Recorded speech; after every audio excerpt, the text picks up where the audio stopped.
Jake Morrison felt like he was swimming up from the bottom of a deep, dark ocean. His body was cold and stiff. His mind was foggy. The cryo-sleep was ending, but something felt wrong. Very wrong. The pod around him hissed as it opened. Cold air hit his face. Jake tried to move his arms, but they were weak and shaky. He had done this before, 3 times during the journey to their new home planet. But this time was different. "Captain Morrison, can you hear me?" The voice was Aria, the ship's computer. She sounded worried. Jake tried to speak, but only a rough whisper came out. "How long?" "Captain, I need you to stay calm. There has been a problem." Jake's heart started beating faster. He forced himself to sit up in the pod. Around him, other pods were opening too. He could hear people coughing and gasping as they woke up. "Aria, how long were we asleep?" The computer was quiet for a long moment. 870,000 years, Captain." Jake thought he heard wrong. "Say that again."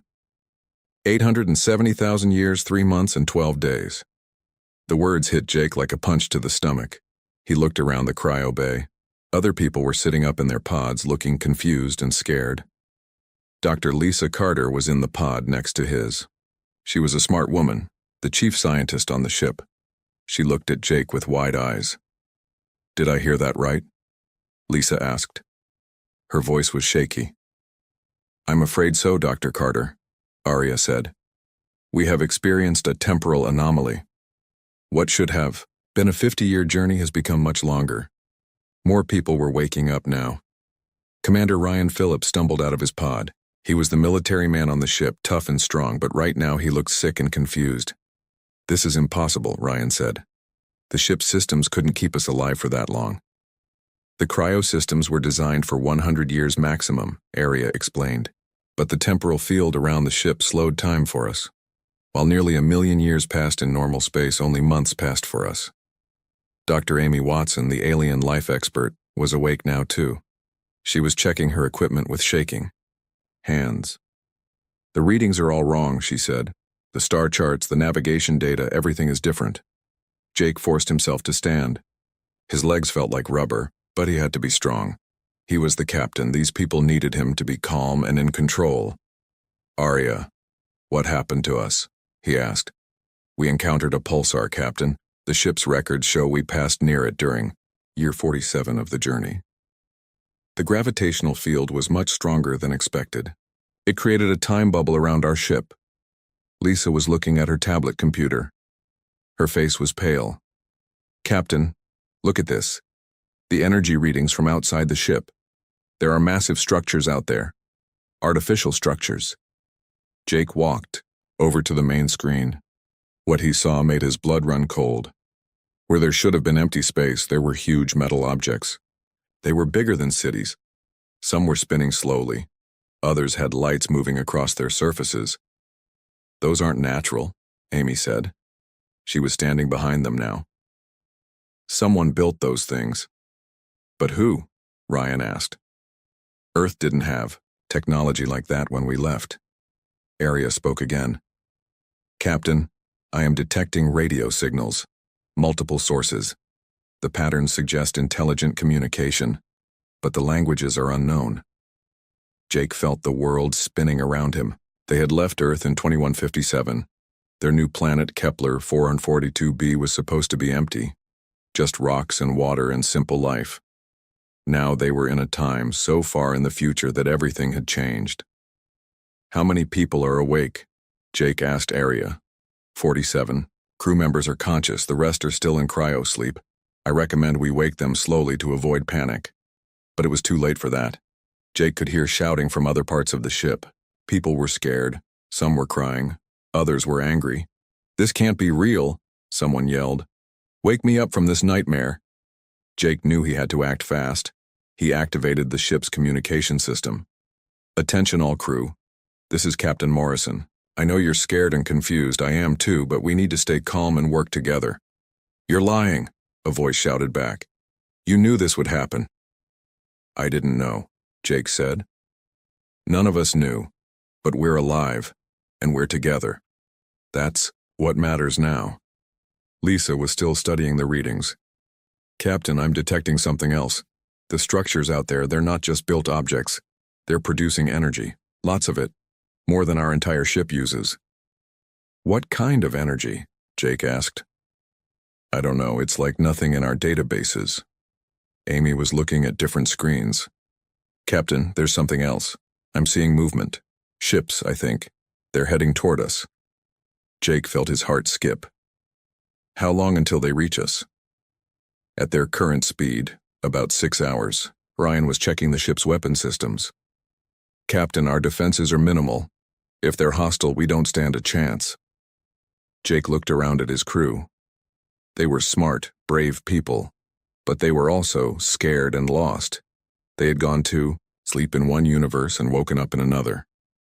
Arya, can you tell if the approaching ships are friendly? Unknown, Captain.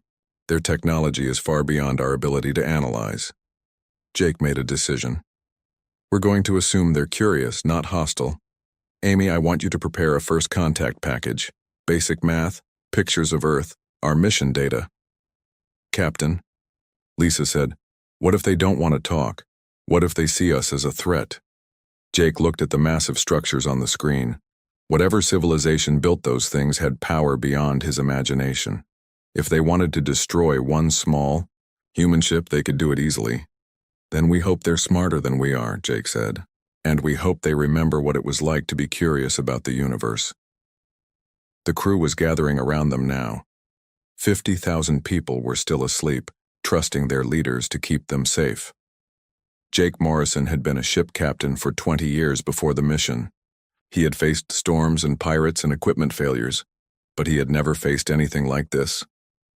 People, he said to his crew, we're about to meet our new neighbors. Let's make a good first impression.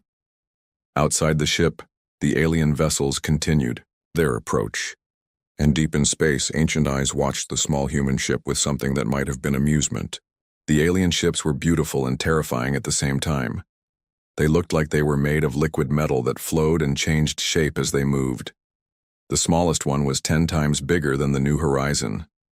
The largest was the size of a small moon. Jake Morrison stood on the bridge watching the ships approach. His hands were sweating, but he kept his voice steady. Amy, are you ready with the first contact package? Dr. Amy Watson nodded. She had worked for 3 hours to prepare messages for the aliens. Simple math, pictures of Earth, and basic information about humanity. Ready, Captain, but I don't know if they'll understand any of it.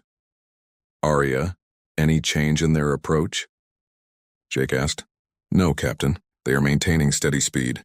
No weapons detected, but their technology is so advanced I may not recognize their weapons. Lisa Carter was studying her screens. Captain, look at this. Our destination planet, Kepler 442b. It's completely different now. Jake looked at the image on the main screen. The planet they had traveled almost 1 million years to reach was no longer a blue and green world. It was covered in lights. Massive structures reached up from the surface into space. The entire planet looked like one giant city.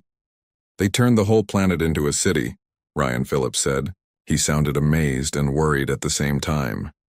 Not just the planet, Lisa said. Look at the whole system. Jake's eyes widened. The star system was full of artificial structures. Giant rings surrounded the star, collecting its energy. Space, stations bigger than Earth's moon, floated between the planets. Everything was connected by streams of light that looked like highways for spaceships. They've been busy, Jake said quietly. Suddenly, the ship's communication system activated. A sound filled the bridge that was like music and mathematics mixed together. It was beautiful, but it hurt to listen to for too long. They're trying to talk to us, Amy said.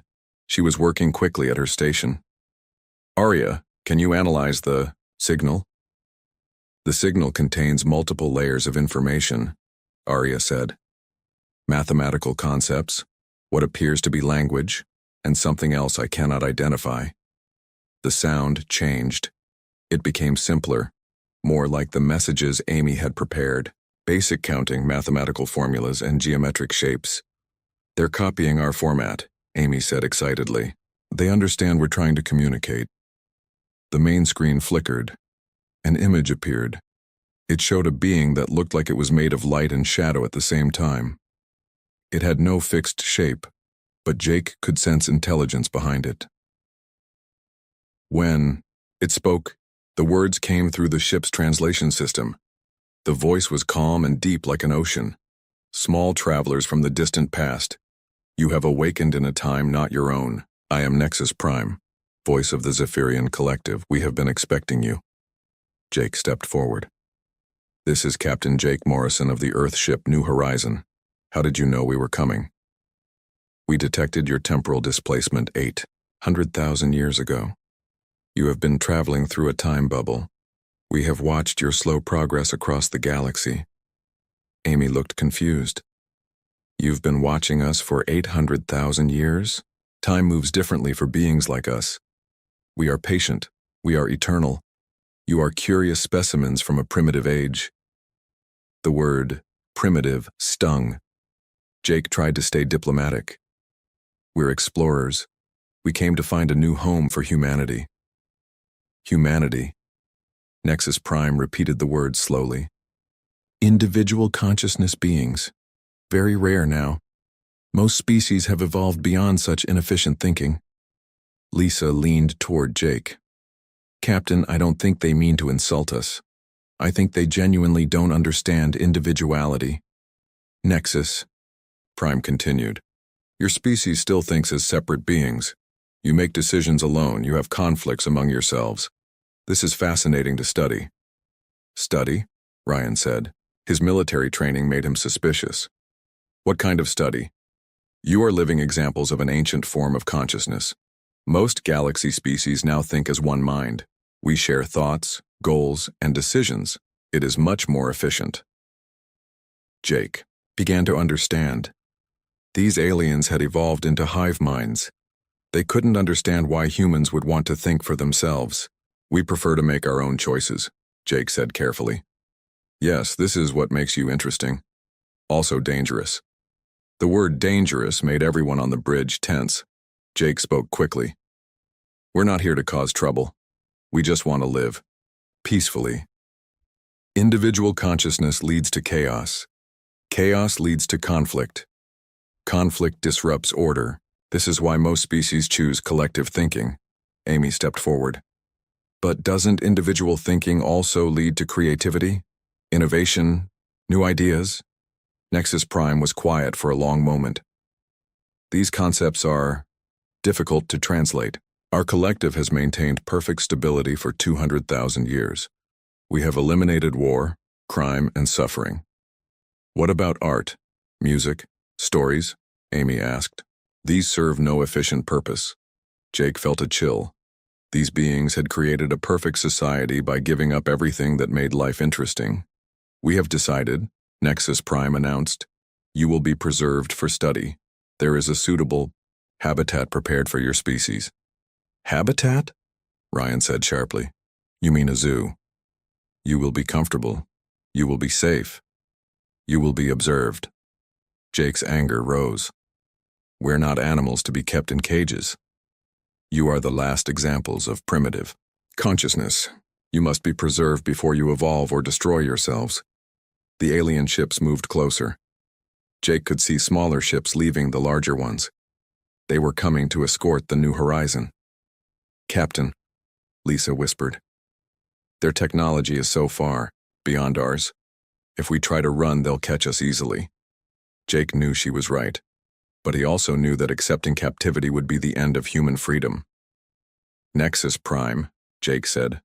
What if we refuse? Refusal is illogical. We offer safety and comfort. Why would you choose uncertainty and danger? Because that's what makes us human, Jake said. Amy was studying her readings. Captain, look at this, their ships, their technology. It's all the same. Every ship looks identical. Every structure follows the same pattern. Jake understood. They don't innovate anymore. They just copy the same designs over and over. For 200,000 years, Lisa added quietly. Jake looked at Nexus Prime's image. What happens when you face a problem you've never seen before? Something your perfect systems can't handle? Such problems do not exist. We have achieved perfect order. But Jake heard something in the alien's voice, a tiny note of uncertainty. "We'll come with you," Jake said finally, "but we want to negotiate the terms." "There are no terms. You will be preserved. Then you'll have to take us by force. And that would create chaos, wouldn't it?" Nexus Prime was quiet for a long time. Finally, the alien spoke. "Very well. We'll discuss arrangements. This concept of negotiation is strange but not entirely without merit." As the alien ship surrounded the new horizon, Jake wondered if humanity's stubborn independence might be exactly what this perfect galaxy needed. Even if the aliens didn't know it yet. The moon they gave humanity was pretty, but it was still a prison. The Zephyrians had built a perfect copy of Earth's environment on the small world. There were forests, lakes, and even artificial weather. But Jake Morrison knew it was all fake. 3 months had passed since the new horizon arrived at what the aliens called a preservation habitat. 50,000 humans now lived on the surface of the moon while alien observers watched their every move. Jake stood on a hill looking up at the sky. He could see the observation stations floating above them like metal stars. Each one was full of aliens studying human behavior. Captain Carlos Martinez walked up behind him. Carlos was the ship's chief engineer, a man who could fix anything, with spare parts and creativity. "I've been studying their technology. There's something you need to see." They walked to the small laboratory Carlos had built in what used to be the ship's cargo bay. The new horizon sat in the middle of the human settlement like a metal mountain. Most of the humans lived in new houses the aliens had provided, but some preferred to stay on the ship. "Look at this," Carlos said, pointing to his computer screen. "I've been analyzing the alien structures around us. Every single one is identical. Same design, same materials, same construction pattern." "So they like uniformity," Jake said. "We already knew that." "No, Captain, you don't understand. I mean exactly identical. Down to the smallest part. There's no variation at all. It's like they built one thing and then just copied it millions of times." Dr. Lisa Carter looked up from her own workstation. "Carlos is right. I've been studying their energy systems. They haven't improved or changed in over 200,000 years. The same design over and over." Kate Johnson, one of the ship's pilots, was cleaning her flight suit in the corner. She was a tough woman who loved taking risks and trying new things. "So they're boring. What's the big deal?" "The big deal," Carlos said, "is that they've forgotten how to innovate. They can't create new things anymore." Jake felt a chill. "What do you mean?" Lisa pulled up her own research. "Captain, I've been listening to their communications. The Zephyrian collective has been the same for hundreds of thousands of years. Same technology, same structures, same thoughts even. But they're incredibly advanced," Jake said. "Their technology is far beyond ours." "Yes, but it's old technology," Carlos explained. "Really old. They reached a certain level and then just stopped improving. They became so focused on perfection and order that they lost the ability to change." Kate laughed, but it wasn't a happy sound. "So, the most advanced civilization in the galaxy has been stuck in the same rut for longer than humans have existed." Observer. Entity 7742 materialized near them. The Zephyrian looked like a floating collection of lights and energy. It could appear anywhere in the human settlement whenever it wanted. Humans Jake Morrison, Carlos Martinez, Lisa Carter, and Kate Johnson, the alien said in its emotionless voice. "Your discussion topics are noted for analysis. Question: why do you express dissatisfaction with perfection?" Jake decided to be direct. "Because perfection is death. When you stop growing and changing, you stop living." This statement contains logical errors. The collective has eliminated suffering, conflict, and uncertainty. This is optimal. But you've also eliminated joy, surprise, and discovery, Lisa said. Observer 7742 was quiet for a moment. These concepts served no functional purpose. Carlos held up a small device he had been working on. "I improved the efficiency of our water recyclers by 15%. I used parts from 3 different systems and combined them in a new way. That's innovation. Such modifications are unnecessary. The provided systems are adequate. Adequate isn't good enough for humans, Kate said. We always want to make things better. This desire leads to chaos and instability. Jake stepped closer, to the alien observer. What happens when you face a problem your perfect systems can't solve? No such problems exist. Really? Lisa said. She pulled up a new display on her computer. Then explain this. The screen showed deep space readings from the ship's long-range sensors. Something massive was moving between the galaxies. It was dark and strange, unlike anything in their databases. I've been tracking this for weeks, Lisa continued. It's heading toward our galaxy, moving fast, really fast. Observer 7742 examined the data. For the first time, Jake heard uncertainty in the alien's voice. This object is not in our records, because it's new, Carlos said. Something you've never seen before. Something your perfect systems didn't predict. The alien was quiet for a long time. Then it spoke to someone Jake couldn't see.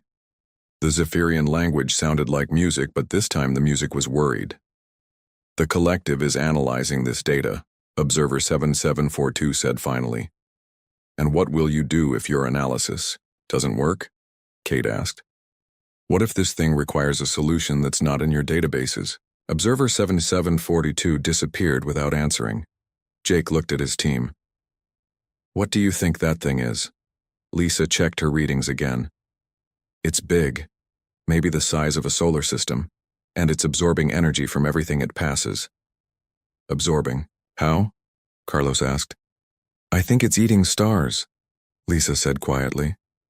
The words hung in the air like a death sentence. Jake felt his heart racing. How long until it gets here? At current speed, maybe 50 years. Kate laughed, but she sounded nervous. 50 years to figure out how to stop something that eats stars, and the most advanced civilization in the galaxy hasn't had a new idea in 200,000 years. Carlos was already working on his computer. Captain, I need to access more of the ship's sensors. If that thing is what I think it is, we need to understand it better. What do you think it is? Jake asked. I think it's something that adapts, something that changes and grows. The opposite of the collective's perfect order. Observer 7742 reappeared. The alien looked more solid than before, more worried. Human Jake Morrison, the collective requires consultation. About what?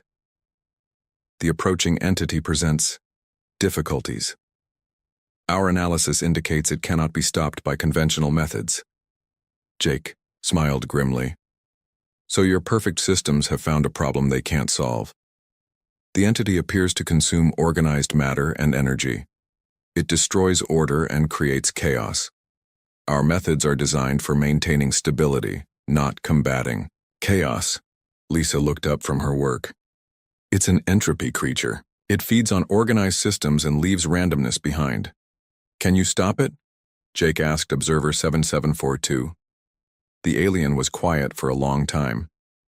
The collective's probability calculations indicate a 0% chance of success using current methodologies. Kate stood up and stretched. Sounds like you need some chaos of your own to fight it. Chaos is destructive. Chaos is inefficient. Chaos is also creative, Carlos said. Sometimes you need to break things to build something better. Jake looked at the alien observer. He could see the fear in its energy patterns even though it tried to hide it. You need our help, don't you? The collective does not require assistance from primitive consciousness. But you're asking anyway, Jake said. Observer 7742 flickered like a candle in the wind. The entity will reach inhabited systems in 47 years, 3 months, and 12 days. If it is not stopped, the galaxy will be consumed. Jake looked at his friends. Carlos was grinning like he'd been given the best puzzle in the universe. Kate was stretching like she was getting ready for a fight. Lisa was already deep in calculations. Here's the deal, Jake said to the alien. We'll help. You save the galaxy. But we're not doing it from a zoo. We need full access to your technology, your databases, and your ships. We need to be treated as equals, not specimens. The collective finds this arrangement difficult to accept. Then enjoy being eaten by space monsters, Kate said cheerfully. Observer 7742 flickered again. I will convey your terms to the collective. As the alien disappeared, Jake looked up at the observation stations in the sky. For 800,000 years, the galaxy had been perfectly ordered and perfectly safe. Now something chaotic and hungry was coming to destroy it all. And the only hope for the galaxy's perfect civilizations was a small group of primitive, chaotic, unpredictable humans who had just woken up from a very long sleep. Commander Ryan Phillips looked at the escape plan one more time. It was crazy. It was dangerous. It was exactly the kind of thing that would drive the Zephyrians insane with confusion. Are you sure this will work? Jake Morrison asked.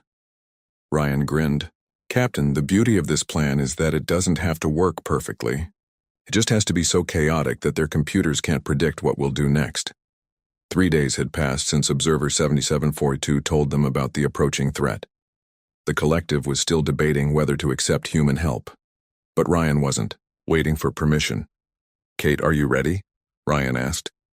Kate Johnson was sitting in the pilot's seat of a small shuttle they had secretly modified. Carlos Martinez had rebuilt the engines using parts from 5 different alien systems. The result was a ship that should not have been able to fly, but somehow did. Born ready, Kate said. This thing handles like a drunk elephant, but it's fast. Carlos was monitoring the alien observation stations. Their sensors are focused on the main settlement. They're not expecting us to do anything from the old mining site. Lisa Carter was nervous. Ryan, if this goes wrong, they could destroy us all. Doc, if we do nothing, that entropy thing will destroy us anyway. At least this way we go down fighting. Ryan activated his communicator. All teams, this is Phoenix Leader. Operation Wildfire is a go. Across the moon, human teams began moving. They had spent weeks preparing for this moment. Every team had a different job, and none of them knew what the others were doing. That was the point. Team Alpha, led by Ben Parker, started broadcasting random radio signals from the communications array. The signals were meaningless, but they sounded like they could be important. Team Beta, under Helen Ross, began moving through the forest using hunting techniques from Earth. They carried no technology, making them almost invisible to alien sensors. Team Gamma, led by Carlos, started taking apart alien equipment and rebuilding it in completely new ways. The results were unpredictable and chaotic. And Team Delta, with Kate at the controls, launched their improvised shuttle straight up into space. Observer 7742 appeared immediately. Human activities are outside acceptable parameters. Explain these. Actions. Jake looked confused. What actions? Everyone's just going about their normal business. Multiple energy signatures detected. Unauthorized modification of provided equipment. Unregistered flight vehicle in restricted airspace. Oh, that, Jake said casually. Just some people working on hobbies. You know how humans are. We can't sit still. The alien's energy pattern flickered with frustration. These activities must cease immediately. Sure thing, Jake said. I'll ask them to stop. But Jake made no move to contact anyone. Observer 7742 vanished, probably to report to the collective. In space, Kate was having the time of her life. The modified shuttle was doing things that should have been impossible. It was flying in patterns that made no sense, changing direction, randomly, and somehow staying ahead of the alien pursuit ships. Kate to Phoenix Leader, she said over the radio. I've got 6 bogies on my tail, and they look frustrated. Keep them busy, Ryan replied. How's the chaos factor? Maximum chaos. Achieved. These alien pilots fly like they're following a recipe. Very predictable. Meanwhile, Carlos was in his workshop, creating beautiful disasters. He had combined a Zephyrian power cell with human coffee maker parts and a piece of the shuttle's old navigation system. The result was a device that generated random energy patterns. Carlos to Phoenix Leader, he said. I've created something that makes their sensors see things that aren't there. Want me to turn it up? Do it, Ryan said. Across the alien observation network, sensor readings went crazy. Energy signatures appeared and disappeared. Objects seemed to be in multiple places at once. The carefully ordered monitoring system descended into chaos. Observer 7742 appeared again, this time looking more solid and angry. Human Ryan Phillips, you are deliberately creating disorder. Me? Ryan said innocently. I'm just standing here talking to you. Your species is conducting coordinated disruption activities. Coordinated? Have you met humans? We can barely coordinate a picnic. At that moment, Ben Parker's team started their part of the plan. They began broadcasting every piece of human music, literature, and art they could find. The signals were chaotic, emotional, and completely unpredictable. The Zephyrian communication network, designed for logical information transfer, was suddenly flooded with human creativity. Songs about love and loss, stories about heroes and villains, poems that made no logical sense but somehow meant everything. Observer 7742 flickered like a broken light. This data is incomprehensible. It serves no functional purpose. It's called culture, Jake said. It's what makes life worth living. Helen Ross and her team had reached the main observation station. Using climbing techniques and pure human stubbornness, they had scaled the outside of the alien structure. Now they were attaching Carlos's chaos generators to the station's hull. Helen to Phoenix Leader, she said quietly. Package delivered. This place is going to have a very bad day. Ryan smiled. All teams, Phase 2. Time to really confuse them. The chaos generators activated. Suddenly, the observation station sensors were reporting impossible things. Humans appeared to be flying without ships. Trees seemed to be moving on their own. The weather started changing in patterns that violated physics. Observer 7742 began flickering rapidly. System malfunction detected. Reality parameters are outside acceptable ranges. Maybe your sensors are broken, Jake suggested helpfully. In space, Kate was leading a parade of alien ships in circles around the moon. Every time they tried to corner her, she would do something completely unexpected. Loop around an asteroid, fly through the tail of a comet, or suddenly stop and wave at them. Kate to Phoenix Leader? She said, laughing. I think I broke their formation flying algorithm. They're starting to bump into each other. Carlos had moved on to his masterpiece. Using parts from 17 different alien devices, he had built what he called a reality mixer. It generated probability fields that made unlikely things happen more often. Carlos to Phoenix Leader, he reported. I've created a localized luck field. Probability is now officially having a nervous breakdown in Sector 7. As if to prove his point, a flock of Earthbirds that shouldn't have existed on the moon suddenly flew past Observer 7742. The alien observer was now flickering so rapidly it looked like a strobe light. This is impossible. These events cannot be occurring simultaneously. Welcome to humanity, Jake said. We specialize in impossible. Suddenly, the sky filled with alien ships. Hundreds of them, all identical, all flying in perfect formation. The collective had decided to end the chaos by force, but Ryan had planned for this too. All teams, final phase, Operation Scattered Leaves. Every human team suddenly split up and ran in different directions. They used every trick they had learned from centuries of human warfare. Guerrilla tactics, misdirection, and complete unpredictability. The alien ships tried to follow, but there were too many humans moving in too many random directions. Their perfect formation broke apart as they tried to chase targets that kept disappearing and reappearing in impossible places. Observer 7742 finally stabilized, but it looked different now. Less perfect, more uncertain. Human Jake Morrison, your species has demonstrated remarkable adaptability. We prefer to call it survival, Jake said. The collective has reached a decision regarding your offer of assistance. Ryan joined Jake along with the other team leaders who had somehow made it back to the settlement despite being scattered across the moon. And, Jake asked, the approaching entity has accelerated.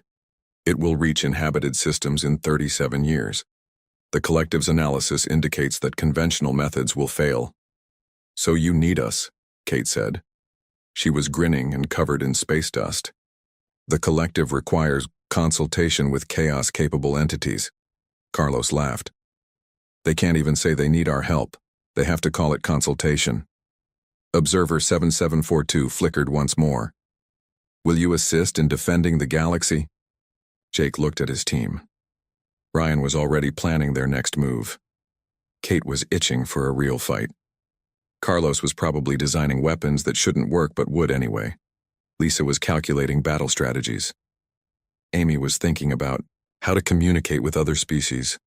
We'll help, Jake said, but we do this our way, chaotic, unpredictable, and completely human. The collective agrees to these terms. As Observer 7742 disappeared, Ryan clapped Jake on the shoulder. Captain, I think we just became the galaxy's first chaos consultants. Jake looked up at the alien ships still circling overhead in confused patterns. Somewhere out there, an entropy creature was eating its way toward them. The galaxy's most advanced civilizations were paralyzed by their own perfection, and humanity, the supposedly primitive species that had slept through almost 1,000,000 years of galactic history, was about to teach the universe how to fight back. Tui, irony was beautiful. The galaxy had achieved perfect order by eliminating chaos. Now chaos was exactly what they needed to survive. Jake smiled. Let's go save the galaxy, and let's do it the human way. The galaxy was dying, and Jake Morrison was running out of time. From the command center of the massive Zephyrian battleship Eternal Order, Jake watched the reports coming in from across the galaxy. The Void Devourers had arrived early. Instead of 37 years, they had reached the outer rim in just 2. Captain, Lisa Carter said, looking up from her analysis station, the entropy creatures are adapting faster than we predicted. Every defense the collective tries, they counter within hours. Jake nodded grimly. 3 entire star systems had already been consumed. Billions of aliens who had lived in perfect order for hundreds of thousands of years were gone, turned into random particles floating in space. Status report, Jake called out. Commander Ryan Phillips looked up from the tactical display. Not good, Captain. The Zephyrians lost another fleet, an hour ago. Same story as before. Their ships attack in perfect formation. The Devourers adapt to the pattern. Game over. Carlos Martinez was working at a station covered in cables and jury-rigged equipment.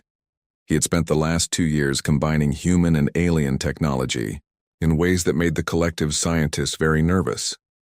I've got good news and bad news, Carlos said. Good news is my chaos weapons are working. Bad news is we need about 1,000 more ships to make a real difference.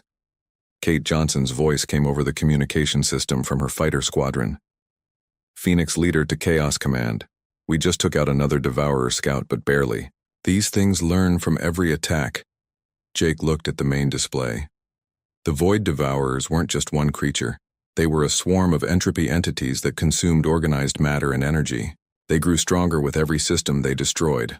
Observer 7742, now calling itself Nexus Prime's voice, materialized beside Jake. The alien had changed over the past 2 years. Working with humans had made it more individual, more unpredictable. Human, Jake Morrison, it said. The collective is requesting immediate consultation. Our latest projections indicate complete galactic consumption within 6 months.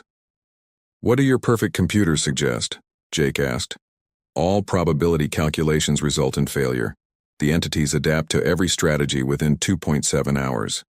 Dr. Amy Watson looked up from her station. She had spent 2 years learning to communicate with other galactic species. Captain, I'm getting reports from across the galaxy. Some of the other civilizations are starting to break their collective thinking patterns. They're desperate enough to try individual action. Jake felt a spark of hope. Show me. Amy activated the communication array. Voices filled the command center, not the calm, unified voices of collective minds, but scared, confused individual voices. This is Keth 7 of the Andorian Hive. I am acting without Hive approval. My ship is available for chaotic operations. Zila of the Crystal Collective here. My crystal siblings think I am damaged, but I want to try human-style fighting. I am Vorth, formerly of the Mechanical Unity. I have separated from the network. Please instruct me in chaos tactics. Jake smiled. Amy, patch me through to all frequencies. You're on, Captain. Jake took a deep breath. This is Captain Jake Morrison of the Human Defense Force. To all individual entities who are willing to fight chaos with chaos, welcome to the Resistance. Ryan was already working on assignments. Captain, if we can coordinate these individual ships with our chaos tactics, no, Jake said, surprising everyone. We don't coordinate them. That's the whole point. Everyone fights their own way. Maximum chaos, minimum predictability. Carlos laughed. A battle plan with no plan. I love it. Lisa was studying the approaching Devourer fleet. Captain, they're 3 days out from the Kepler system. If they take it, they'll have enough energy to consume the entire galactic core.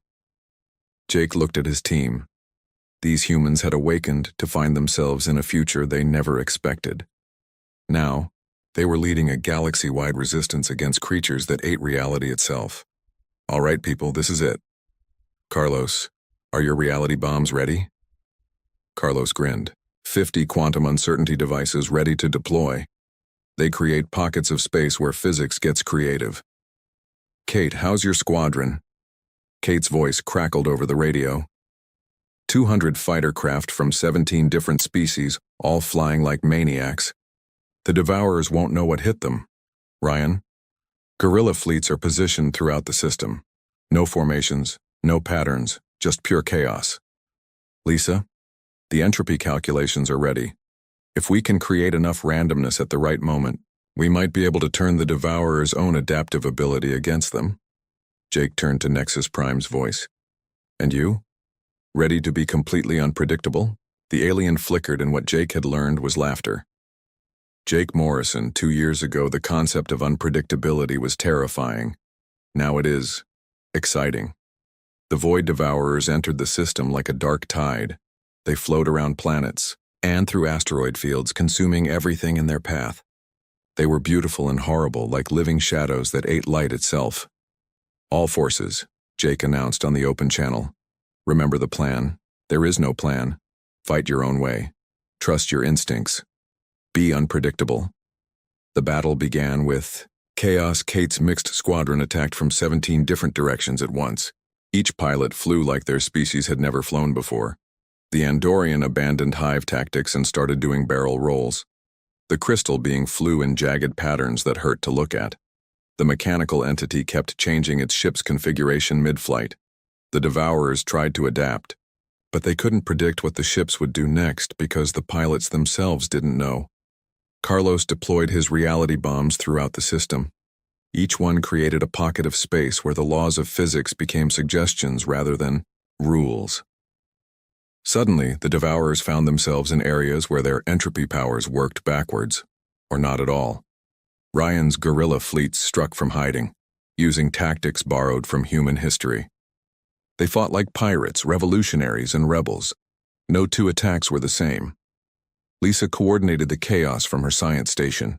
She fed random data into the galactic communication network, creating informational noise that confused the Devourers' adaptive systems. And Amy did something wonderful. She taught other species to swear. Keth 7, she called over the radio. When you attack that Devourer, tell it what you really think of it. But the Hive does not use emotional language, Keth 7 replied. Forget the Hive. You're an individual. Now, express yourself. Across the battlefield, alien beings who had been silent for millennia began shouting, cursing, and expressing individual emotions. The Devourers, creatures of pure entropy, found themselves facing something they had never encountered: organized emotional chaos. The turning point came when Nexus Prime did something no collective entity had done in 200,000 years. It made a joke. Void Devourer Prime, the alien announced on all frequencies. Your mother was a random number generator. The insult made no logical sense. It served no functional purpose. It was completely illogical. And somehow it worked. Bureau, Devourer Prime, a creature the size of a moon, actually paused. For the first time in its existence, it encountered something it couldn't analyze or adapt to. Pure creative nonsense. Jake seized the moment. All forces, maximum chaos now. The battle became a beautiful disaster. Ships flew in impossible patterns. Weapons that shouldn't work destroyed creatures that shouldn't exist. Aliens who had never acted individually began making their own decisions. Carlos's reality bombs created a cascade effect. The Devourer's adaptive ability, designed to handle organized attacks, couldn't cope with pure randomness.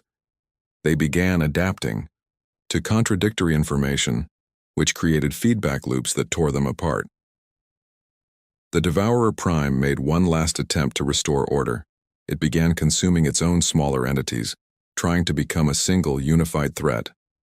But Jake had one more trick. "Amy," he called. "Now!" Amy activated every communication device in the system and began broadcasting pure human culture. Music, art, poetry, jokes, stories, and dreams. The chaotic beauty of individual consciousness filled space. The Devourer Prime, a creature of entropy, tried to consume this information. But you can't eat an idea. You can't destroy creativity. You can't consume the human spirit. The creature began to change. Instead of creating entropy, it started creating something new. Random patterns became art. Chaos became music. Destruction became creation. "It's working," Lisa shouted. "The entropy field is reversing." Across the system, the Devourers stopped destroying and started creating. They built impossible structures from pure energy. They turned dead planets into gardens of crystalline beauty. They created new forms of matter that physics hadn't imagined yet. Jake watched in amazement as the greatest threat the galaxy had ever faced became the greatest artists the universe had ever seen. "Well," Carlos said, "that's the most creative solution to an entropy problem I've ever seen." Kate's voice crackled over the radio. "Phoenix Leader, did we just turn cosmic horror into cosmic art?" "Looks like it," Jake replied. Nexus Prime's voice flickered with what could only be joy. "Jake Morrison, the collective has learned something today. Chaos is not the enemy of order. Chaos is the parent of creation." Jake looked around the command center. His team of humans had awakened to find themselves in a galaxy that had forgotten how to dream. Now they had taught the entire universe to be creative again. Mission. The medical ship Hope's Light moved slowly through the dark space between two fighting armies. Captain Linda Hayes stood on the bridge watching the stars. She had gray hair and tired eyes from 15 years of running hospital ships. The war between the Zelvani and Krynoth people had been going on for 3 years now. Her ship carried wounded soldiers from both sides. That was the rule. Medical ships helped everyone. It did not matter which side they fought for. The ship was painted white with big red crosses on every side. Every species in the galaxy knew what those symbols meant. They meant safety. They meant healing. They meant no weapons. Linda had seen terrible things in her years as a captain, but she believed in the rules. Even enemies respected medical ships. That was how civilization worked. Lieutenant Jake Morris sat at the communication station. He was young with brown hair and quick fingers on the controls. He looked up at Linda and smiled. "The Zelvani ships know we are here." The Krynoth ships also sent acknowledgement. "We are clear to pass through the combat zone." Linda nodded and drank her coffee. "Good. How are the patients doing?" Dr. Peter Grant walked onto the bridge holding a data pad. He was the chief medical officer and had been saving lives for 20 years. "The critical cases are all stable now. The Krynoth soldiers we picked up yesterday are responding well to treatment. We should reach the neutral station in about 18 hours. Linda looked at the star map on her screen. 18 hours. Then they would unload the wounded at the safe station and go back into the war zone to pick up more. That was the cycle. Save who you can, move them to safety, go back and save more. She had done this hundreds of times. The bridge was quiet except for the soft hum of the engines. Ensign Amy Clark worked at the sensor station. She was the youngest crew member at only 22 years old. Her red hair was pulled back tight. Suddenly she sat up straight. "Captain, I have a contact on sensors." It is a Zelvani heavy cruiser. The ship name is Talon's Edge. They are holding position at the edge of the safe corridor. Linda set down her coffee cup. Hail them, Jake.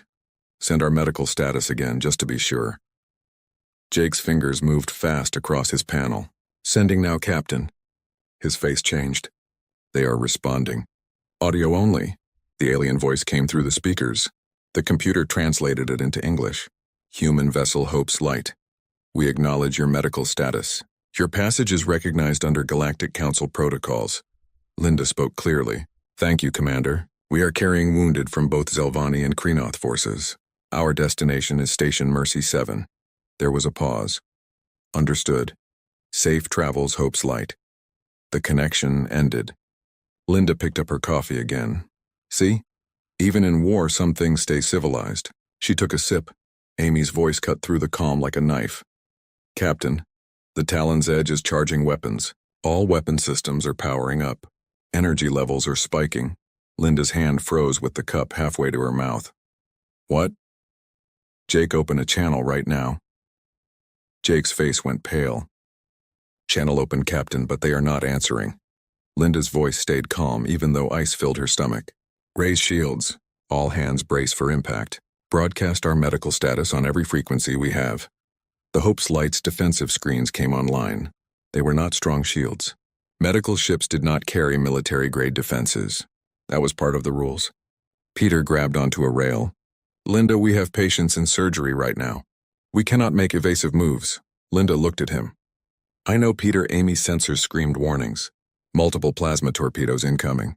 20 seconds to impact. Linda pressed the ship-wide intercom. All decks, this is the captain. She paused. What could she say? What words mattered now? I need you to know that serving with you has been the greatest honor of my life. The first torpedo hit the left side of the ship. It tore through the shields like paper through air. The explosion ripped through the medical bays where wounded soldiers from both sides were sleeping in their beds. Zelvani and Kreenoth dying together. The second torpedo hit the engine room. The power core started to break apart. Linda watched her screens go dark one by one. 700 people on her ship. 700 doctors and nurses and medics. 700 people who had spent their lives healing others.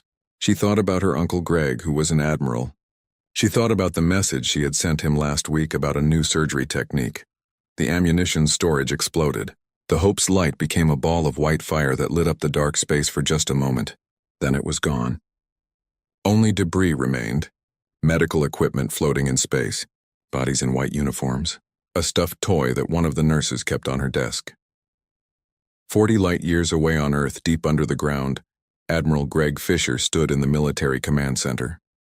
He was 68 years old with white hair and a face carved by hard decisions. An automated distress signal came through. He watched the Hope's Light's life signs on his display.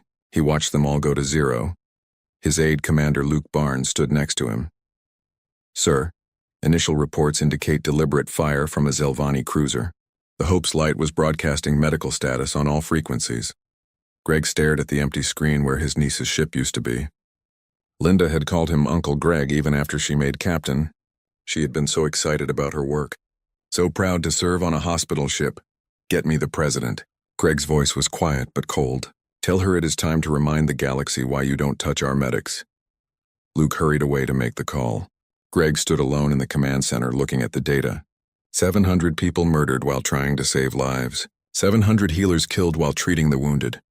This was not an accident of war. This was not a stray shot. This was a choice. The Zelvani had made a choice. Now humanity would make one too. Within an hour, emergency meetings started on Earth. The president was briefed. The military prepared options.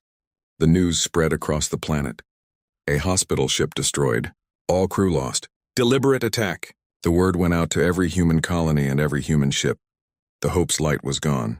But what came next would echo across the galaxy for generations. The United Earth Parliament met 2 hours after the Hope's Light died. President Catherine Blake walked to the speaker's platform.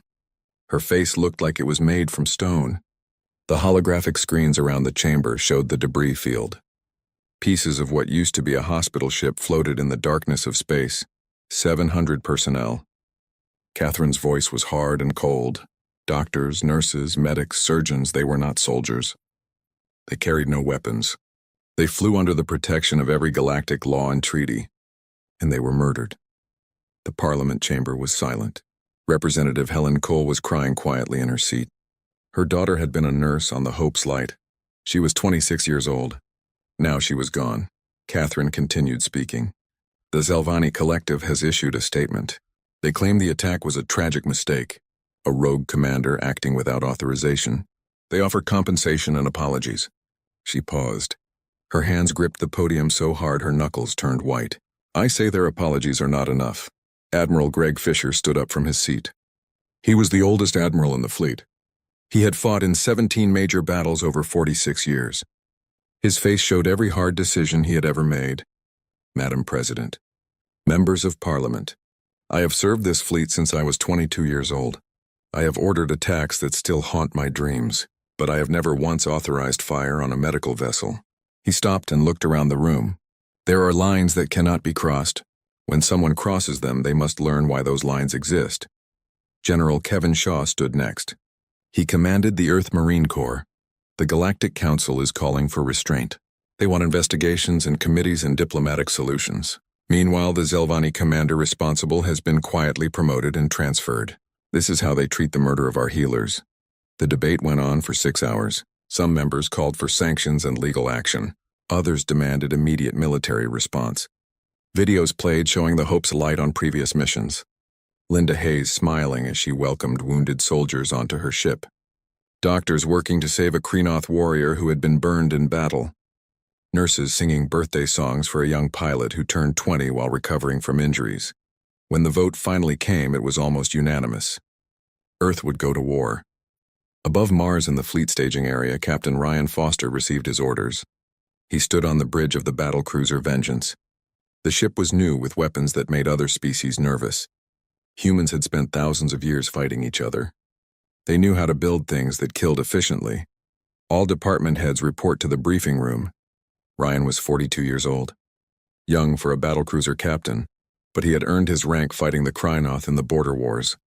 Commander Nina Wells was already in the briefing room when Ryan arrived. She was his second in command. Captain, we are being assigned to Battle Group 7. 12 heavy cruisers, 6 battlecruisers, 2 carriers. The Vengeance will be the flagship. Ryan looked at the star map. Their target glowed on the display, the Zelvani home system. They are not holding back. Nina's face was grim. No, sir. Admiral Fisher wants this to be unmistakable. The order is direct. The Zelvani military is to be neutralized with extreme prejudice. Lieutenant Paul Carson came in next. He was the weapons officer. Captain, I have been reviewing our targeting priorities. The intelligence package is very detailed. Show me, Ryan said. The hologram changed to show the Zelvani home system. A yellow sun with 6 planets. 2 of them had populations. The 3rd planet, Zelvan Prime, held their capital and military headquarters. Paul pointed at different locations. The Zelvani have 14 orbital defense platforms. Each one equals a heavy cruiser in firepower. Their home fleet has 8 battleships and about 40 support vessels. On paper, they outnumber us significantly. On paper, Nina repeated. But they have never faced a coordinated human assault. Ryan nodded slowly. Humanity had learned warfare the hard way, fighting themselves. For thousands of years, they had perfected the art of killing their own kind. When they reached the stars, they brought that knowledge with them. Lieutenant Carla Hayes entered last. She was the ship's doctor. What about civilian casualties? Her brother had died on the Hope's Light. He had been a medic. Ryan looked at her. Rules of engagement are strict. Military targets only. But those targets include every ship and station and facility capable of supporting military operations. The Zelvani are going to learn the difference between a mistake and deliberate policy. The briefing continued for another hour. Charts showed approach vectors. Lists detailed every target. Backup plans covered contingencies. When it ended, Ryan stood and addressed his crew over the ship-wide intercom. All hands, this is the captain. In 6 hours, we depart for the Zelvani home system. I will not lie to you about what we are facing. The Zelvani are a warrior culture with a military tradition spanning thousands of years. They are experienced and disciplined and well-armed. He paused and looked out at Mars through the window. But they made one critical mistake. They forgot that before humans were explorers and before we were diplomats or traders, we were survivors. We are a species that conquered our own world 100 times over. And now they will learn what that means. Ryan's voice grew colder. They killed our healers. They murdered people who existed only to save lives. The Galactic Council can debate and investigate all they want. We are going to deliver a different kind of verdict. Throughout the fleet, similar speeches happened on dozens of ships. On the carrier, Thunderchild Admiral Fisher addressed his strike group commanders through holographic conference. The objective is simple. When we are finished, the Zelvani Collective will not have the military capacity to threaten anyone for a generation. We are going to break them so thoroughly that every species in the galaxy will remember what happens when you attack a human medical ship. Captain Steve Price of the heavy cruiser. Defiant raised his hand. Admiral, some of the other council races are expressing concern about our response. The Turellians have formally requested we reconsider. Fisher's face did not change. Captain Price. The Turellians lost a medical ship to pirates 40 years ago. They filed protests and investigations. They are still waiting for justice. We do things differently. Yes, sir, Steve replied. His voice carried fierce pride. The conference ended. Fisher sat alone in his office looking at the personnel files of the Hope's light crew. 700 faces looked back at him. Linda's photo was in the front row. She was smiling in her captain's uniform. He remembered her graduation from the academy. He remembered her first command. He remembered the last message she had sent him talking about a new surgery technique. Computer. Record a message for the fleet. The recording light came on. This is Admiral Fisher to all personnel of Task Force Retribution. In a few hours we will cross into Zelvani space. What we do there will echo through history. Some will call us vengeful. Some will call us monsters. Let them. We are the answer to a simple question. What happens when you murder those who exist only to heal? Remember the Hope's light, remember why we do not forgive this, and show them why humanity's mercy is a gift, not a weakness. The fleet began to move, ships from Earth and Mars and the outer colonies, all heading toward one destination. The Zelvani were about to learn a lesson written in fire. The Zelvani home system of Zelvan Prime had never been attacked in 3,000 years. Defense platforms circled the inhabited worlds. The home fleet patrolled with confidence born from centuries of safety. Nobody had ever dared to strike at the heart of the collective. Admiral Kreshtor stood on the bridge of the battleship Pride of Zelvan. His dorsal crest was raised high as he reviewed the morning reports. The humans had protested the destruction of their medical vessel. That was expected. The diplomats would handle it with reparations and apologies. Maybe a tribunal for Commander Veshkan, who had fired on the hospital ship.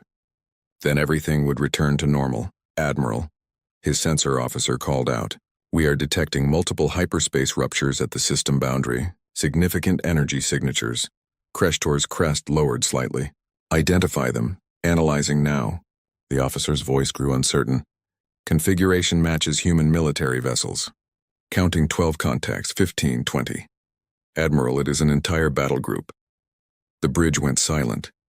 Every officer turned to look at their commander. This was impossible. Nobody attacked a council member's home system over a single incident. Battle stations. Kreshtor ordered. His voice stayed steady, but his secondary hearts were beating fast.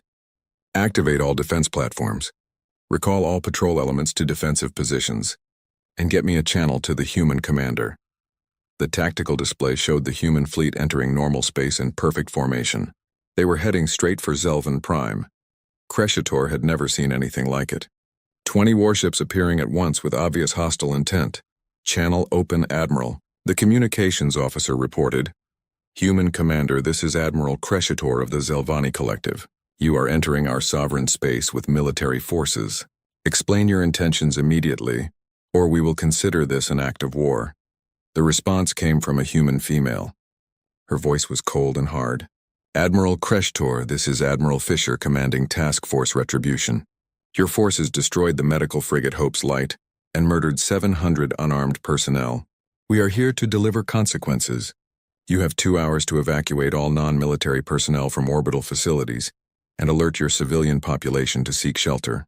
After that, we will begin operations. Kreshtor's crest flared with shock and anger. This is outrageous. The commander responsible has been disciplined. The collective has offered full reparations. You cannot attack a council world over a single mistake. Watch us, Fisher replied. Then the channel closed. 2 hours later, the Zelvani home fleet moved to intercept. 8 battleships and their escort vessels formed a defensive line between the human fleet and Zelvan Prime. Kreshtor had called for reinforcements from neighboring systems, but they would take days to arrive. For now, he had to hold with what he had. All ships maintain formation, he ordered. Humans are impulsive and aggressive, but they are not stupid. Once they see our defensive strength, they will negotiate. On the Vengeance, Captain Ryan Foster watched the Zelvani fleet deploy. Classic defensive posture, he said to Nina. They are thinking like this is a game of chess. They do not understand what is coming. Nina said quietly. No, Ryan agreed. They really do not. All ships, this is Vengeance Actual. Execute battle plan Hammerfall. Focus fire as designated. No warnings. No posturing. Just hit them. The human fleet split into 3 groups. Each group was led by a battlecruiser.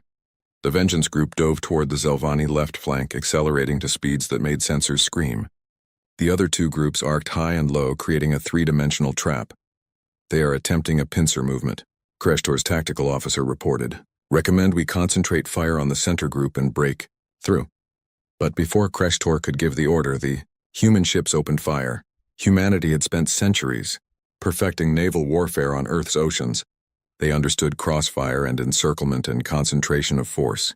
When they took those lessons to space, they adapted rather than abandoned them. The Zelvani battleship Eternal Glory took the first salvo from 3 human cruisers at once. Railgun rounds moving at huge fractions of light speed punched through its shields. Missiles followed.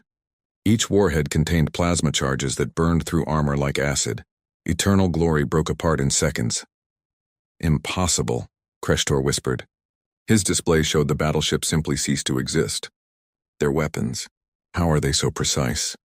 He did not know that human targeting systems were based on centuries of trying to hit other humans who had spent just as long learning to dodge.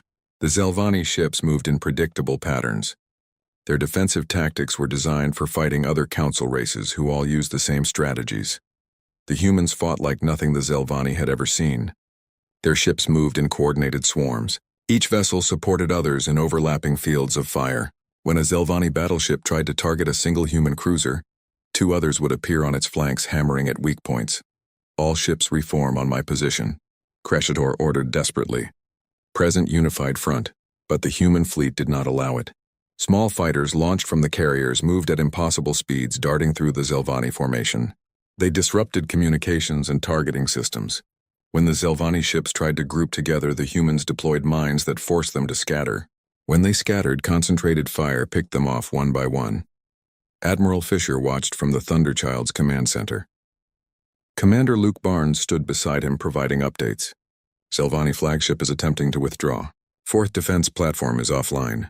Enemy fighter screen is collapsing. Captain Foster's group is performing well, Fisher observed.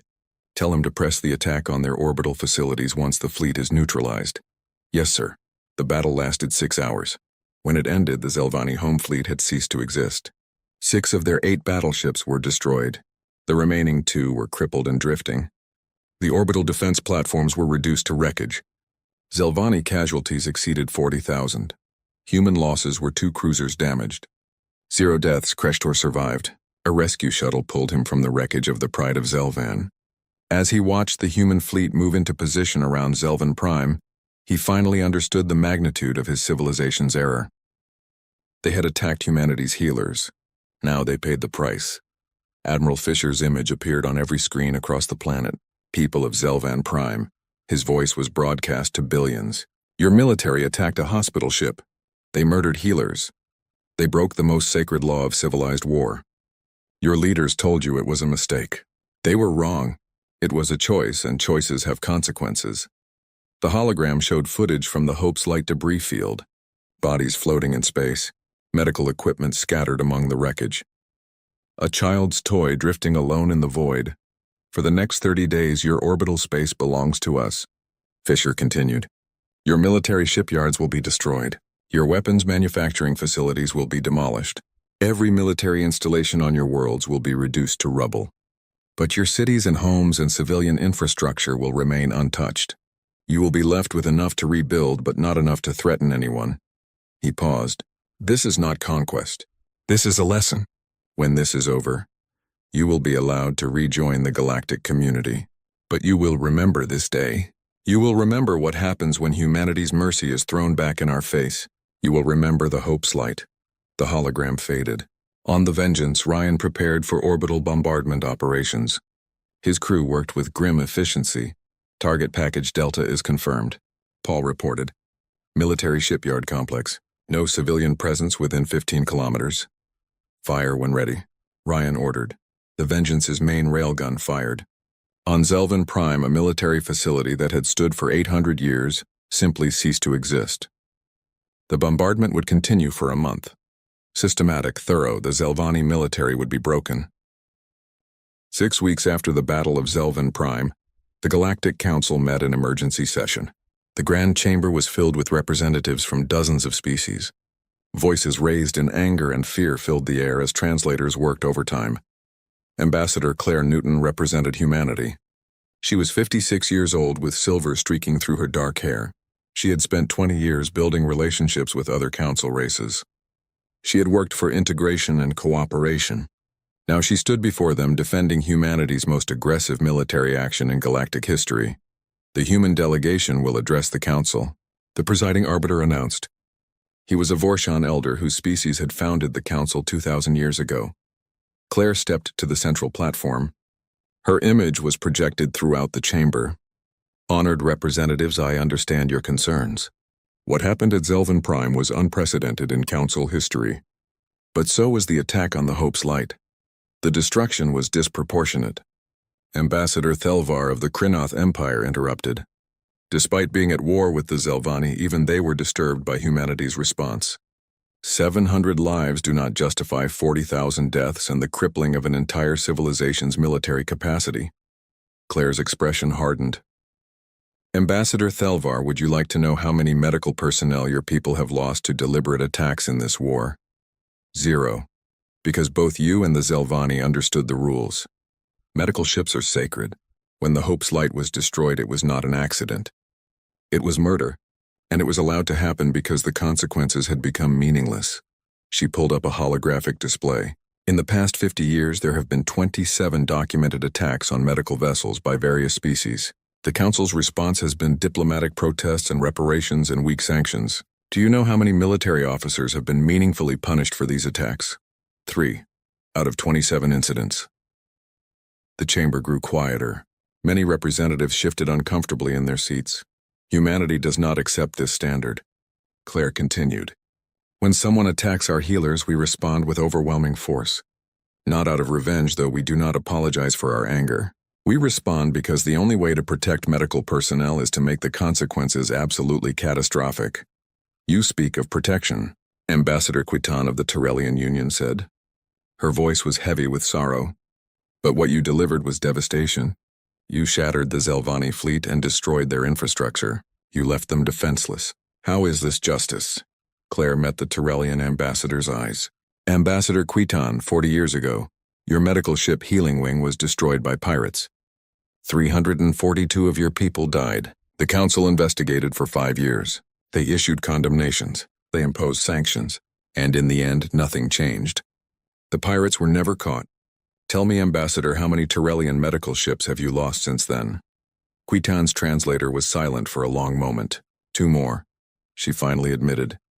And how many human medical ships have been attacked in the century since we joined the council?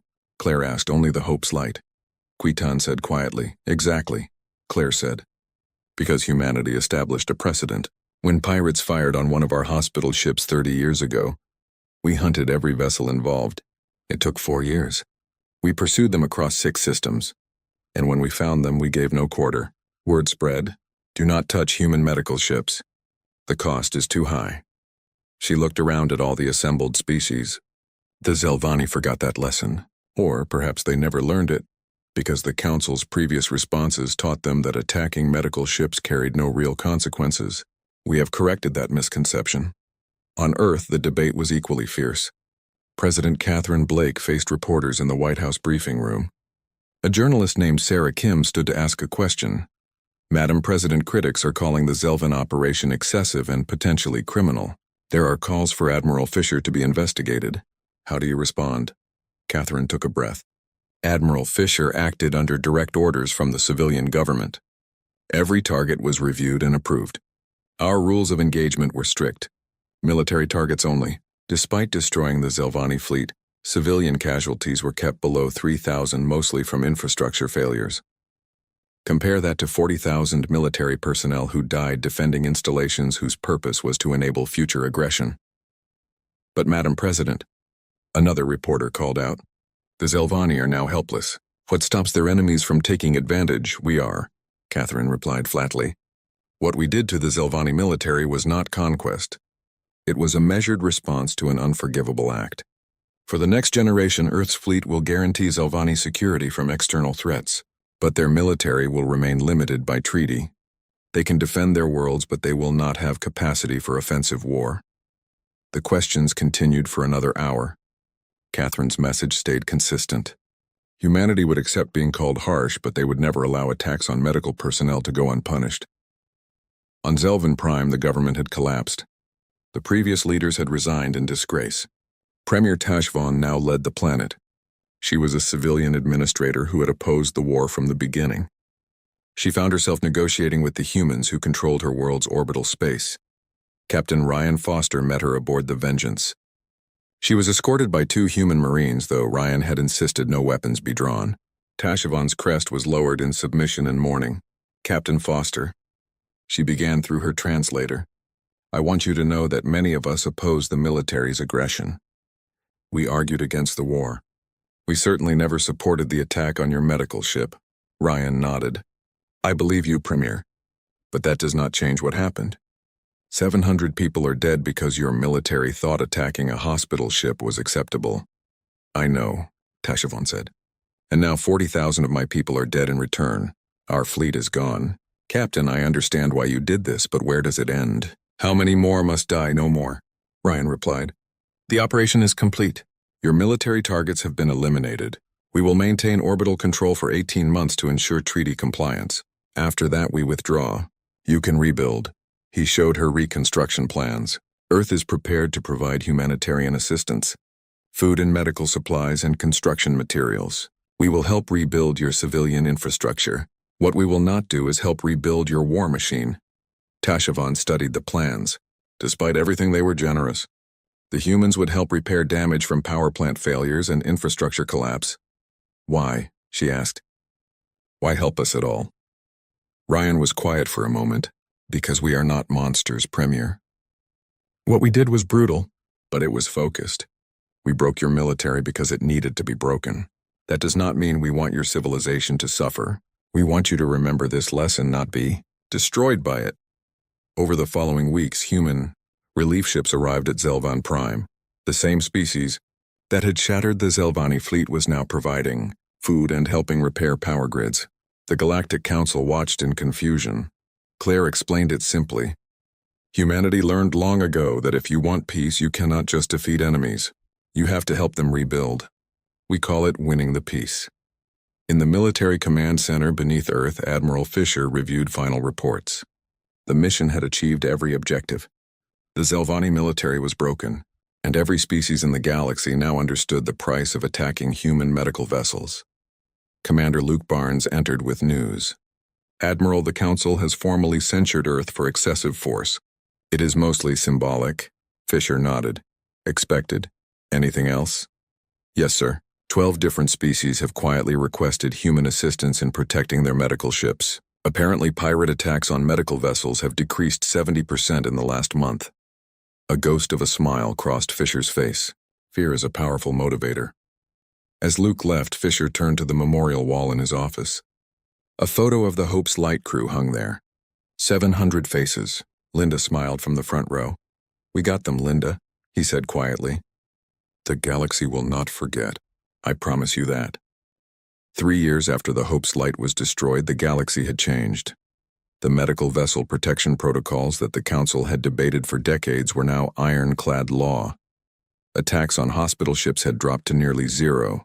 The memory of Zelvan Prime was fresh enough to stop even the most aggressive military powers. On the new hospital ship, Hope-renewed Dr. Carla Hayes walked through the medical bays. She had transferred from the Vengeance after the war.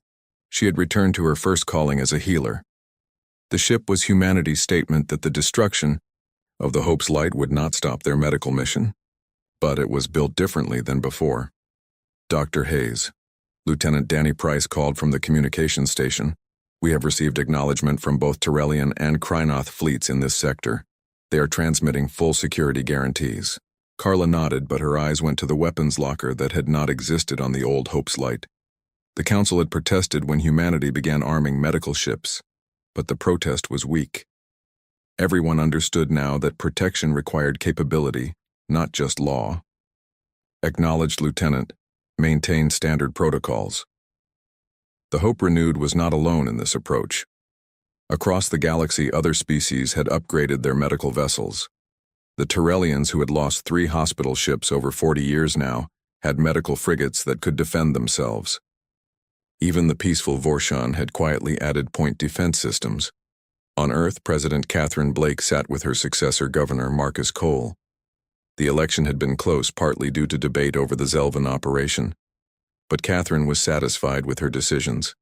Intelligence reports suggest the Zelvani are rebuilding faster than projected, Marcus noted. Should I be concerned? Catherine shook her head. Admiral Fisher's team monitors closely. Yes, they are rebuilding, but differently. Their new fleet focuses on defense and patrol craft. They are not building battleships that could threaten neighbors. The treaty limits are holding, and their attitude toward us. Mixed, Catherine admitted. Some hate us for what we did. Others understand we could have done worse and chose not to. Premier Tashavan has been steady.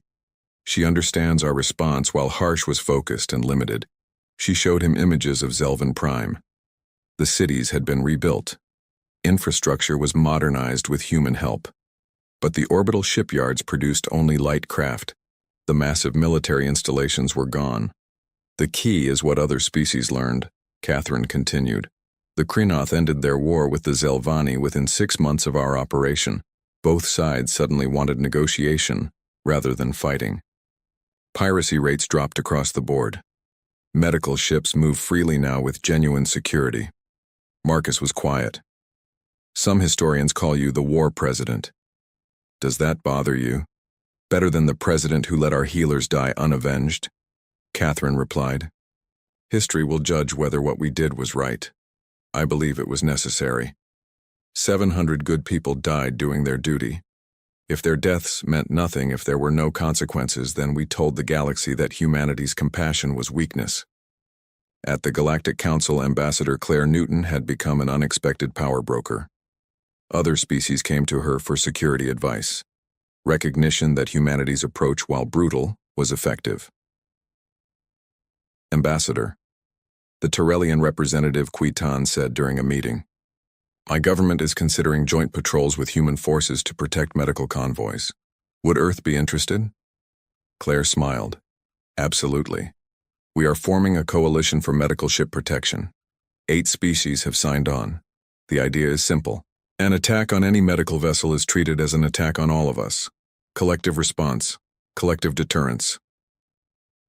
The Zelvani model, Quitan said softly. Inspired by it? Yes. But with more precision, we hope. The point is to never need to use it because the deterrent is so strong. On Zelvan Prime, Premier Tashavan addressed her people on the anniversary of the human attack. The broadcast went across the system and to Earth. 3 years ago, we suffered the greatest military defeat in our history. She began. We lost our fleet and our orbital defenses. Many of you still carry anger. Some call for revenge. She paused, her crest lowered in sorrow. But I ask you to remember why this happened. Our military attacked a medical ship. We murdered healers who were trying to save lives, including our own soldiers. We violated the most sacred principle of civilized war. And we learned there are consequences. The camera showed a memorial in the capital city. It listed all who died in the human attack, but it also included a separate wall with the Hope's Light crew names. We remember our dead, Tashavan continued. But we must also remember their dead. We must remember why this happened. If we forget, if we believe we were only victims, then we learn nothing. The humans taught us a harsh lesson, but it was needed. She faced the camera directly. Today I announce that Zelvan Prime will donate resources to the new Galactic Medical Protection Fund. We will help ensure no other medical ship from any species is ever attacked again. This is our penance. This is how we ensure our dead did not die in vain. The speech was controversial. Many Zelvani resented humanity, but Tashvan's approval remained high because most recognized the truth. They had started this. They were fortunate humanity's response, while devastating, had not been genocidal. Captain I.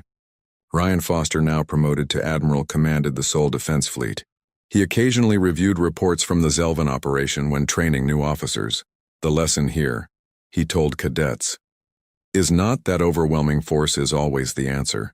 It is that deterrence only works if consequences are credible and overwhelming. The Council had protocols protecting medical ships but lacked will to enforce them. We provided enforcement. A young cadet raised her hand. Admiral, some critics say we became what we were fighting, that using such force makes us no better than those who attacked the Hope's Light. Ryan considered carefully. It is a valid question. Here is how I see it. The people on the Hope's Light died because they chose to heal. When someone murders such people, there must be consequences severe enough to prevent it happening again. Not revenge, necessity. He showed images from both the Hope's Light debris and Zelvan Prime aftermath. Yes, we inflicted terrible damage.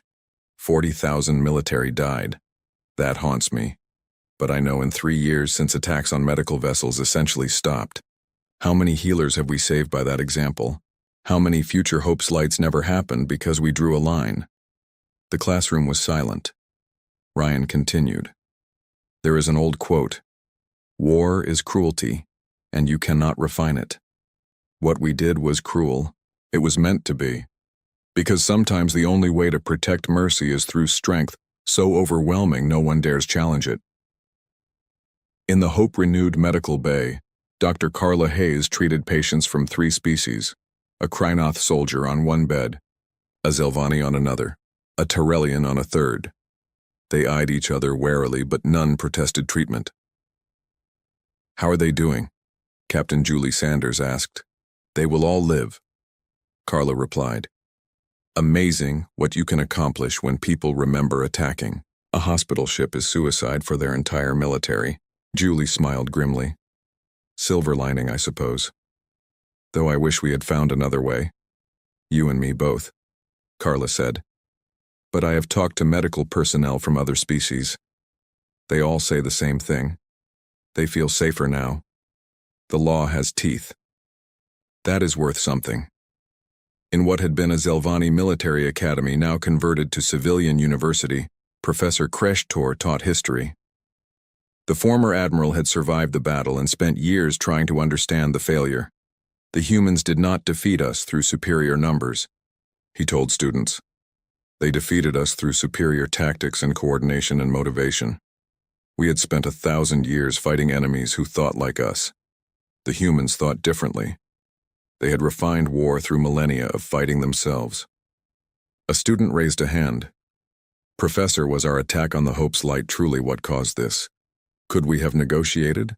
Kreshtor's crest lowered. That question haunts me. Could we have prevented this? Yes. By following the law we swore to uphold. Commander Veshkan chose to ignore it. I chose not to question strongly enough. Our government chose to protect him. Each choice built toward catastrophe. He showed the current Zelvani military, a shadow of former power. This is our reality. We are protected by treaty and human enforcement. We have enough to defend ourselves but not threaten others. Some call this humiliation. I call it a chance at redemption. 5 years after the Hope's Light died, Admiral Greg Fisher retired. His ceremony was held aboard the new Hope's Light II. Hundreds of medical personnel attended along with officers from many species. Ambassador Clare gave the keynote. Admiral Fisher changed galactic warfare culture. He made protection of medical personnel not just principle, but enforced reality. He showed humanity's compassion is not weakness but our greatest strength because we defend it with everything we have. Fisher spoke briefly. I spent 46 years in the fleet. I made decisions that saved lives and cost lives. The Zelvin operation was hardest.